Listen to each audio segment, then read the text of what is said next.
ঢাকায় সিনেমার আলোচিত নায়িকা মিষ্টি জান্নাতের বাবা মারা গেছেন।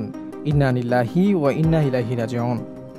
সামাজিক যোগাযোগ মাধ্যমে এক হৃদয় বিদারক পোস্টের মাধ্যমে নিজের মৃত্যুর বিষয়টি নিশ্চিত করেছেন, যা বিনোদন অঙ্গনে শোকের ছায়া নামিয়েছে। বুধবার ভোর 4টায় দেয়া এক পোস্টে মিষ্টি জান্নাত লিখেছেন, আমার বাবা আর নেই। তার এই সংক্ষিপ্ত বার্তাটি প্রকাশের পর থেকেই শুভাকাঙ্ক্ষী ও সহকর্মীরা শোক ও সমবেদনা জানাতে শুরু করেছেন। মিষ্টি জান্নাতের পরিবারের প্রতি নেমে এসেছে গভীর শোক। তার এই দুঃসময়ে চলচ্চিত্র জগতের অনেকেই পাশে দাঁড়িয়েছেন। জনপ্রিয় খলনায়ক মিশা সওদাগর কমেন্ট বক্সে লিখেছেন, ইন্না লিল্লাহি ওয়া ইন্না ইলাইহি রাজিউন। এছাড়া অসংখ্য নেটিজনও শোক প্রকাশ করে মরহুমের আত্মার মাগফিরাত কামনা করেছেন।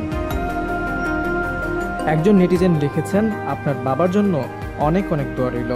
মহান আল্লাহ আপনার বাবাকে যেন জান্নাতুল ফেরদাউস নসিব করেন, আমিন।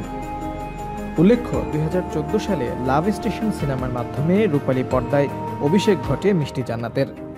নায়িকা পরিচয়ের পাশাপাশি তিনি একজন পেশাদার চিকিৎসকও।